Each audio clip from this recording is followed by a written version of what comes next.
Next step, after the block is dry, the teacher will trim the ends for you, and on both ends of the block you're going to use a ruler and a pencil to draw an X. You're going to line the ruler up corner to corner on the block. This helps you locate the center of your block. You have to complete this process on both ends of your block. After you get the center located on both ends, you'll take a scratch awl and a wooden mallet, and you'll lightly locate and punch a hole in the center of the block.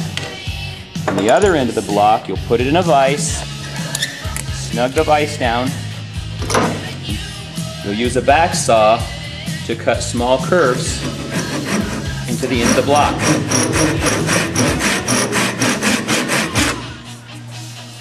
Saw curve is the little notch that the blade of the saw cuts into the board.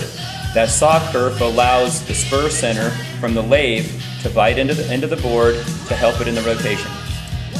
Cut a second saw curve in the other corner. Follow the lines that you marked to find the center of the block. Next step is to remove the spur center from the headstock of the lathe. You're going to take the tamping rod, insert it into the back, pull the spur center, tap it out lightly, and put the tamping rod back in.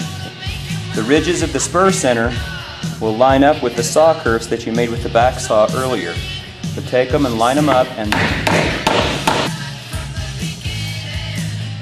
you want to tap it in so the notches firmly bite into the curve that you cut with the back saw. This is the bed of the lathe. That's what all the tools rest on. This part is the tailstock of the lathe, and this is the tool rest.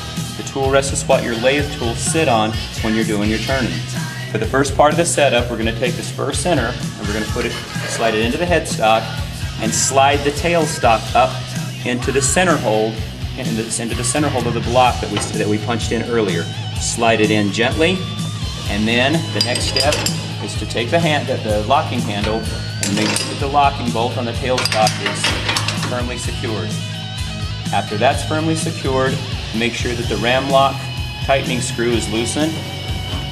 Turn the ram lock on the tailstock in until all of the play is gone and the block turns smoothly with the headstock. After that's snug in, the tightening screw on the tailstock must be firmly snug. These two handles must be snug before you start the lathe.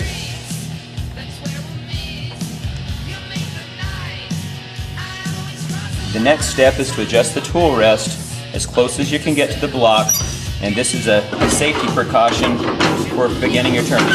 You want to move the tool rest into the block as closely as possible and rotate the block around to make sure that it's not hitting the tool rest. If it is, just back the tool rest off a little bit, rotate it around. As soon as you get it turning freely, you want to lock the handle on the tool rest so both of these pieces are tightened down snugly. This is the variable speed control. This is how you control the speed that the lathe is operating on. The on-off switch is located on the inside. To start the machine, you have to hold the top button, which is the start button, and carefully and slowly pull up the start lever until the machine starts. Rough turning speed on the lathe is always set for your first turning between 5 and 900 RPM.